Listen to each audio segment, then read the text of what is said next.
Seberapa penting melakukan investasi, Wilson? Sangat penting dong, karena Nah, bisa menjamin masa depan kan. Nah, tapi apa jenis pilihan investasi yang paling favorit kira-kira ya bagi Anda? Apakah ternyata emas yang masih jadi paling diminati sebagai pilihan investasi?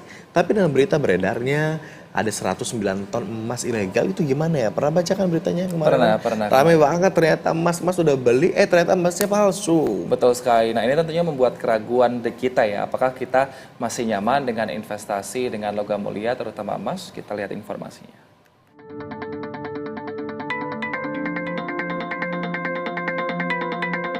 Emas masih menjadi instrumen investasi yang paling digemari. Hal ini terlihat dari harga logam mulia yang terus merangkak naik dan mengalami tren peningkatan selama 5 tahun. Bahkan, emas menjadi pilihan teratas jenis investasi yang paling menjadi buruan masyarakat. Berdasarkan survei Kata Data pada tahun 2022, 50% masyarakat menetapkan pilihan pada emas untuk investasi.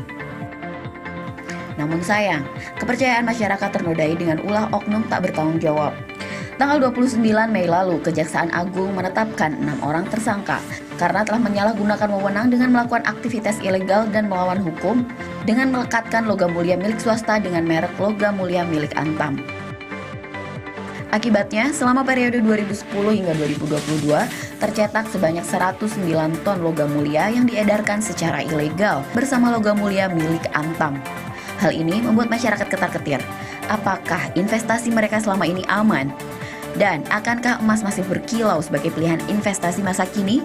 Tim Liputan, BTV.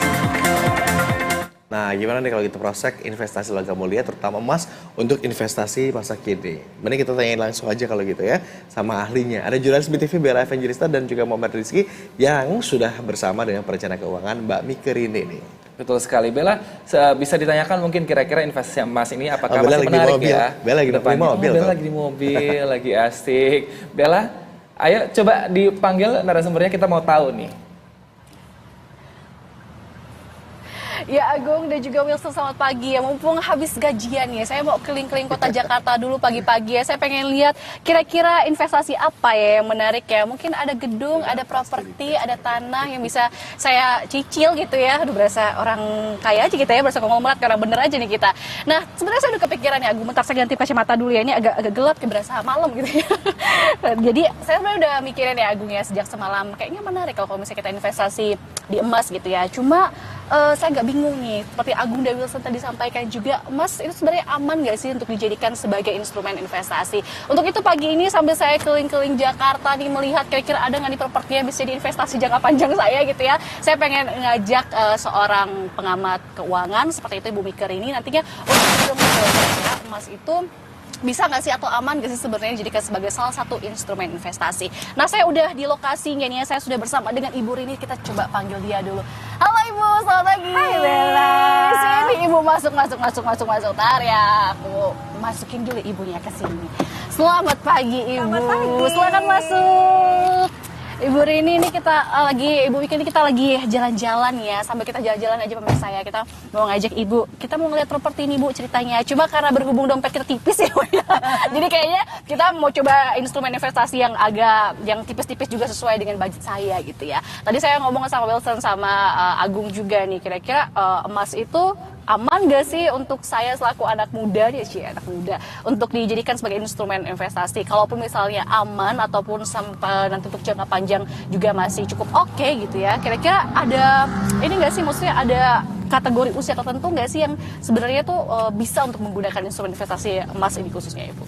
Oke. Jadi sebenarnya buat siapapun ya, tapi terutama ini kan buat anak-anak muda ya gitu. Jadi kalau kita mau investasi, kita mesti tahu dulu nih yang kita beli atau yang kita mau investasikan itu seperti apa sih karakteristiknya, karena beda-beda kan gitu risiko berbagai produk investasi. Nah, kalau emas ini kita itu mesti tahu bahwa yang pertama itu emas kita simpan itu karena kita mengharapkan keuntungan dari pertumbuhan nilai harga emasnya. Sendiri, ya, betul. Kalau harga emasnya naik berarti kita bisa jual kan. Kalau kita jual berarti mudah-mudahan kita untung. Kalau harga jualnya lebih tinggi, apa iya harga jualnya selalu lebih tinggi daripada harga belinya? Mudah-mudahan ya, doa aja tuh banyak-banyak. Gitu. Karena bisa juga loh harga emas turun. Oh, oke. Ya, nah kalau seperti itu berarti kita yang mau beli emas jadi udah harus tahu dulu di depan, oh harga emas itu bisa turun naik ya. Jadi penyebabnya kenapa harga emas turun naik itu kita mesti apa ya? Setidaknya kita tahu lah. Sehingga kalau terjadi gejolak harga emas, maka kita nggak kaget dan nggak panik gitu. Ya. Kemudian selain ada kesempatan atau ada peluang untuk mendapatkan keuntungan dari kenaikan harga emas ya, kita juga bisa begini, emas itu pada dasarnya memang dia akan mengalami kenaikan dan penurunan, tetapi secara jangka panjang dia trennya nilainya tumbuh terus. Sehingga kalau kita pegang misalnya gitu ya, kalau kita pegang emas ini, kita itu bisa mengamankan harta kekayaan kita yang kita simpan dalam emas dari kerugian penurunan nilai mata uang karena inflasi. Inflasi itu kan kayak misalnya harga beras naik, minyak goreng naik gitu ya. Sewa kos-kosan naik hari. Nah, dengan nyimpan emas itu, kita memastikan bahwa uang kita tuh tetap terus bertumbuh. Gitu, di atas inflasi. Namun dalam perjalanannya, contoh misalnya kita pegang emas 3, 5 atau 10 tahun, terjadi krisis ekonomi, terjadi perang di nggak cuma di dalam negara misalnya ya, situasi geopolitik, situasi politik yang memanas, itu akan menyebabkan harga emas naik. Biasanya harga emas ini naik karena terjadinya apa ya? Terjadinya satu misalnya ada bencana alam ya, kemudian juga terjadi krisis finansial, krisis ekonomi global, itu yang membuat harga emas itu naik. Biasanya iringannya, cluenya seperti ini nih, kalau harga dolar berfluktuasi, harga emas juga biasanya turut berfluktuasi. Harga dolar naik, harga emas naik. Tuh. Nah itu petunjuk-petunjuk lah gitu selama kita menyimpan emas ini. Jadi kita harus punya mental yang sekuat baja gitu ya. Gitu kalau misalnya harga emas turun, apakah bisa naik lagi? Jawabannya itu bisa. Berarti sebenarnya untuk jangka panjang itu bisa. Nah, kira-kira mungkin bisa secara singkat bisa Ibu sampaikan, ada nggak nih tips dan trik khusus buat saya dan anak muda, mungkin Agung dan Wilson juga yang pengen investasi emas, Bu? Mungkin 1, 2, 3 tips khusus, Bu, kira-kira? Kayaknya yang pertama itu ya, kalau kita mau beli emas, kita mesti lihat kemampuan kita terlebih dahulu nih. Ya, kemampuan kita itu berapa sih pendapatan kita yang bisa dialokasikan untuk membeli emas ya. Kemudian tujuan yang kedua adalah tujuan dari pembelian emasnya itu sendiri ya. Buat apa?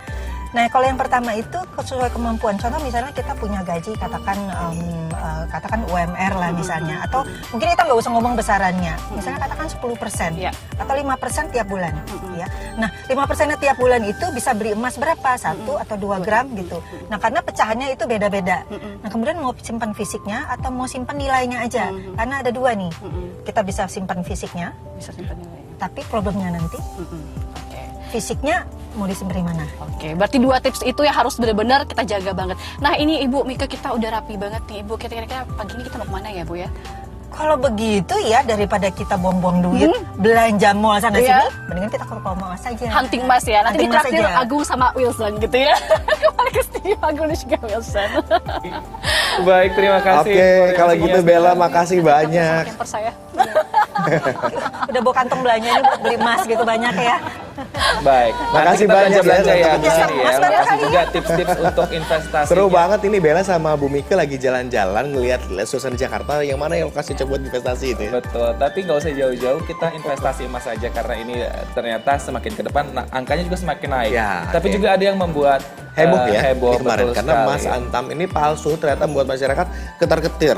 Betul sekali. Jangan khawatir, kalau misalkan kita ternyata bisa cek keaslian logam mulia tanpa harus mengunjungi toko emas ya. Kalau misalnya kita lihat nih pemirsa, cukup siapkan beberapa alat untuk cek keaslian logam mulia Anda. Di antaranya adalah alat sinar UV, kemudian juga timbangan, ransel, dan juga magnet. Ini beberapa alat yang tadi mesti disiapkan.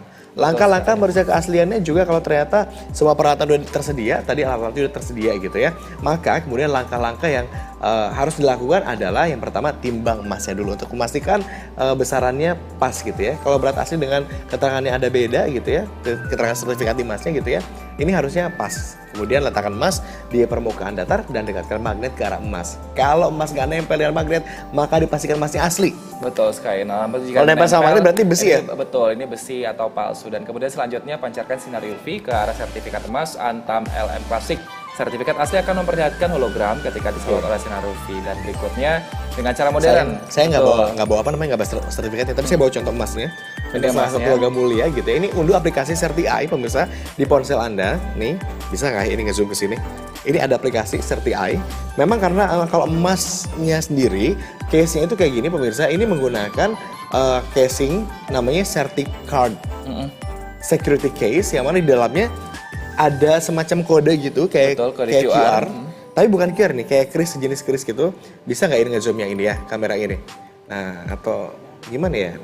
Nggak bisa, susah ya. Ini ada seperti QR-nya. Nah, ini bisa di-scan sama aplikasi namanya Certi Eye di sini pemirsa. Kemudian nanti bisa setelah di-scan gitu ya, saya coba scan aja dulu kalau gitu ya. Iya. Misalkan ini di-scan sama aplikasi Certi Eye. Oke. Dia minta move closer. Oke, nanti kalau dari Nanti situ kalau misalnya misalnya udah ke-scan, gitu, nah langsung ada keterangannya, emasnya dari mana, kemudian juga tahun belinya tahun berapa ketahuan gitu, lokasi pembeliannya di mana, sama reference nomornya, mark numbernya juga ada.